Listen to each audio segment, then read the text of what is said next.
قال معقولة أنت هيك عندك ثقة بنفسك؟ قلت له جرب. وقعدنا بالتحدي، من سألني وناقشت على مشاكل كبرى في البلد زين. وطريقة حلهن. زين. قال قدر تعلق الأمر بي، أنا راح أرشح اسمك بس لا تتوقع يوافقون عليك. ليش؟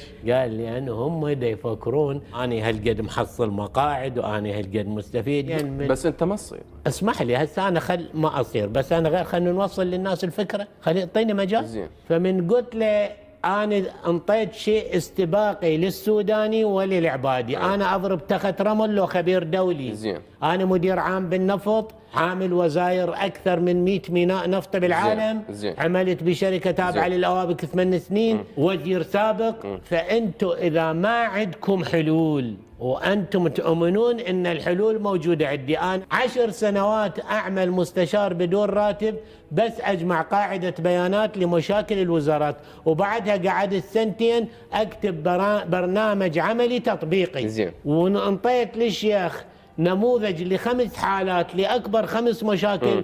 هو بذاته قال هاي الحلول قابلة للتنفيذ وأنا ما سامحها سابقا. إذا هو عضو باللجنة وده يقول لك ما عندنا واحد، هو عضو باللجنة. زين، إذا ترحون إلى مرشحيكم ال9 مع عدم وجود البرنامج العملي التطبيقي، ابشروا بسقوط حكومتكم قبل موعدها. وسجلوها علي. أنا مو قلت للعبادي سجلها علي، مو قلت للسوداني سجلها علي، أنا مو أضرب تخت رمل، وهاي سجلوها علي عبر قناتكم.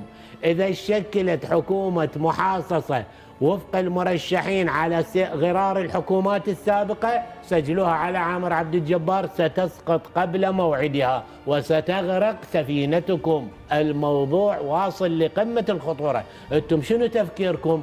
تنتظرون وقوع المصيبة ثم تفكرون بالحلول. يعني يقول لك خلي تصير المصيبة وتوقع وبعدين نقعد ها تعالوا خلينا شو نسوي. زين.